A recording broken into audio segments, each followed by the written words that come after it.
What's going on, everybody? It's T Reaper back again with another video. In this video, I'm actually going to cover two things. So for, excuse the length, I promise you'll actually be entertained. And here we go. But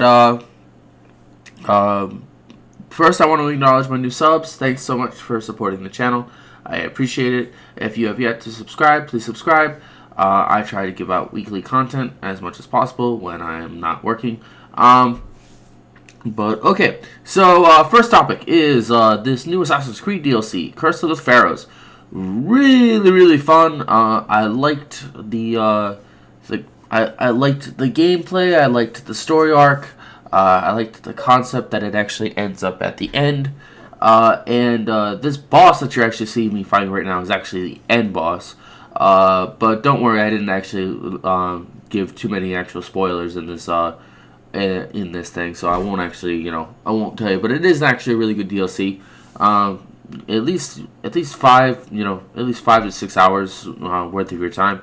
Took me all week to do it, which was really annoying.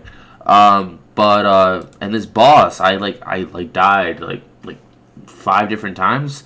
And then I just decided to straight up come up on him with this like humongous axe that I had, and then I automatically killed him.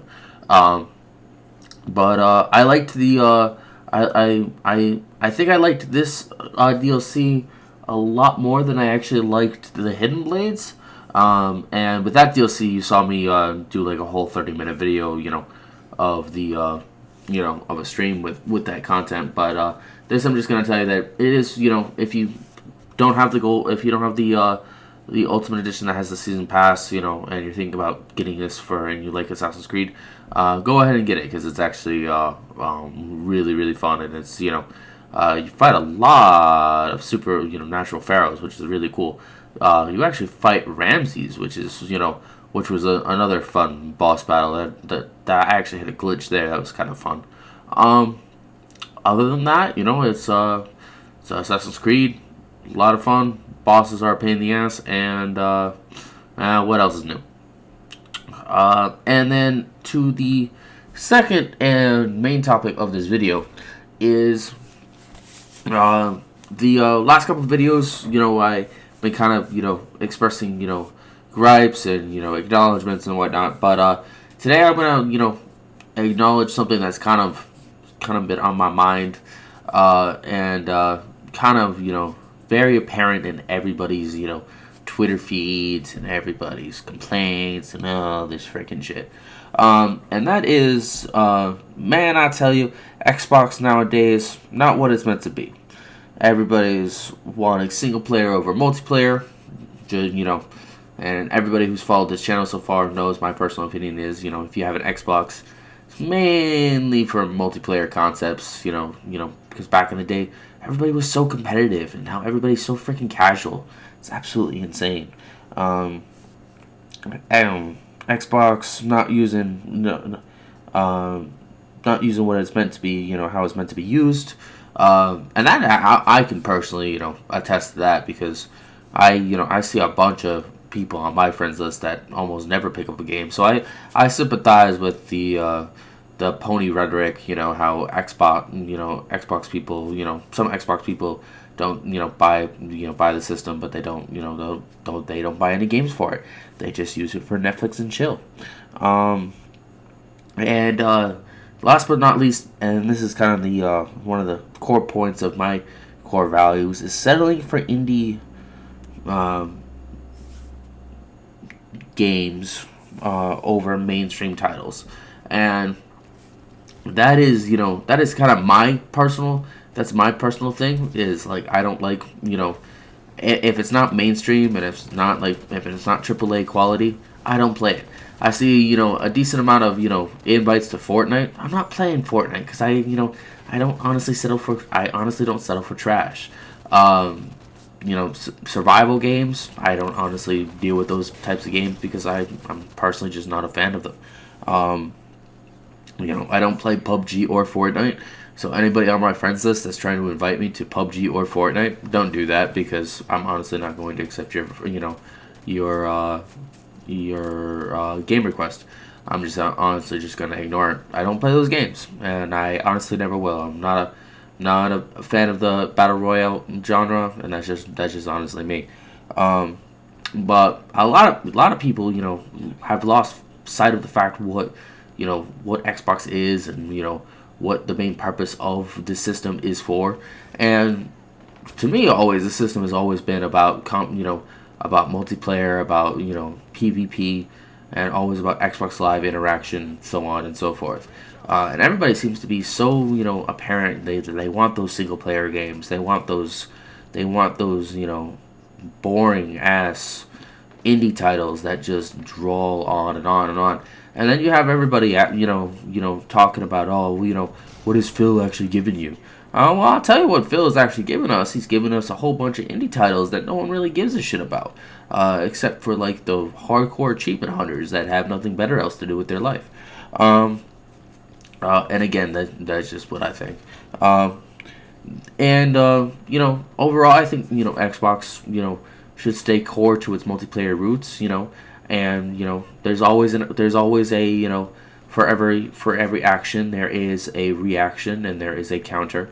I would say if you like single player experiences and you're not a core multiplayer competitive dude, just go to PlayStation or go buy a Switch. That's basically what my response would be.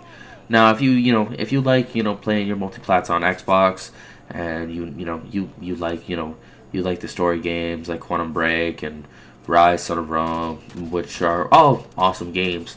But the one thing that I keep seeing brought up, most recently actually, at the time of this recording, is everybody's saying how Xbox is so great, and Xbox has all the exclusives, and you're naming these games. There's one little tiny rhetoric to that concept though, and that tiny little rhetoric is all those games are kind of old now, and they kind of don't really hold value. And I was in a stream, and everybody was like saying oh, God of War or Sea of Thieves, which one has more replay value. And I'll tell you, like, I personally honestly can't wait for God of War. I can't wait to play it. But there's a twist to that actual concept. That twist is I have the $150 Mason edition. I get the statue and everything.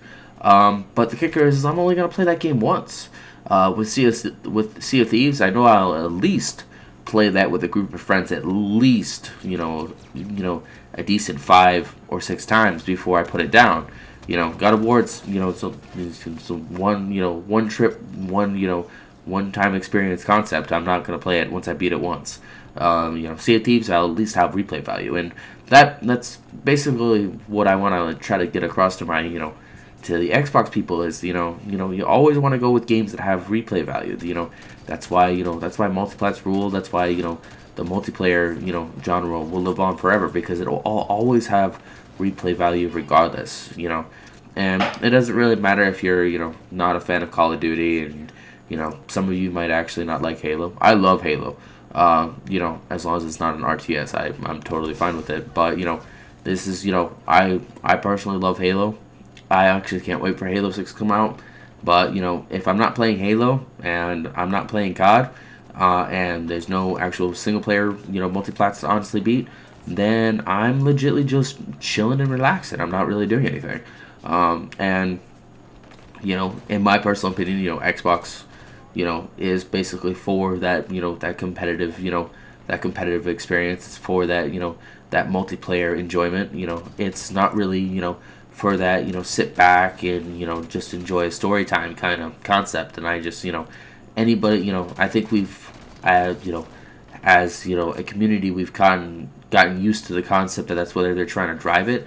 But overall, it's all about interaction and playing with friends, and having those decent, good multiplayer matches that you kick people's asses, get double kills, get triple kills, go on a killing spree. It's just like that's basically what Xbox is all about. And I would hate to see it to turn into something that it wasn't originally intentionally made for. And everybody's so excited. Some people are excited that that Crash trilogy is coming out. Then that's not that shit is old, and I really don't care. It honestly doesn't really bother me. That shit is old, and not whatsoever on my radar. There's news that Modern Warfare 2 is going to be remastered in April for $25. And they don't actually know whether this is actually accurate, but if that old COD game comes out next month, I'm gonna buy it. Don't know whether I'll play it for very long, but I'll buy it. And for Xbox, it's always been about that multiplayer experience. And then if you as you as the gamer ever get to that point in life where you can no longer pull off those sick experiences online, and you just want to dabble in story driven experiences, then my best advice would just be to go buy a Switch or go buy a PlayStation or go on PC. That's basically what I would honestly advise. But at the end of the day, Xbox, legitly, the Xbox Live, concept, the whole PvP, around the world, get better, by facing other people from other ethnic groups and other countries, because people in the U.S. might not be as good as someone in Australia, or someone in Australia might not be as good as someone in actual Japan, or somebody in Japan might not be as good as somebody in South America, and with these games like Halo, COD, and and Sea of Thieves, it gives us the ability to play with other people and test our skills against people that we wouldn't normally see in actual real life. And I think that's kind of the concept. So it's just like don't be asking for Microsoft for stuff that in their heart of hearts that they're not actually going to give you.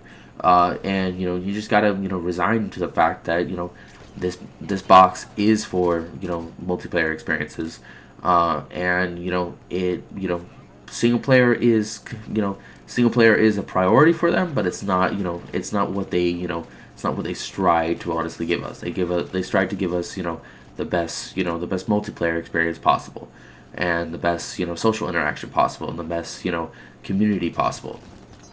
And and that's just something for everybody who says, oh, I can play multiplayer games on PlayStation.